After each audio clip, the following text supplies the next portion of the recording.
2024 March 16 തൊഴിൽ വാർത്തയിൽ വന്ന കറണ്ട് അഫയേഴ്സും അതിന്റെ വിശദാംശങ്ങളുമാണ് ഈ വീഡിയോയിൽ പറയുന്നത്.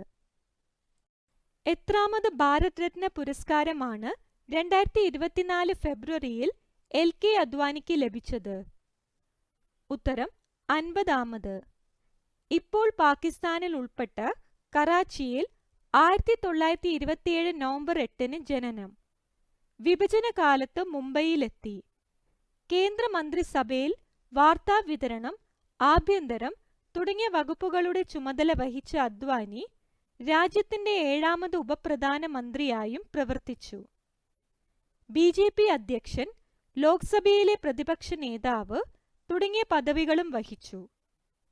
1990-ൽ ഗുജറാത്തിലെ സോമനാഥ് ക്ഷേത്രത്തിൽ നിന്ന് അയോധ്യ രാമജന്മഭൂമി വിഷയമുയർത്തി അദ്വാനി നയിച്ച രാമ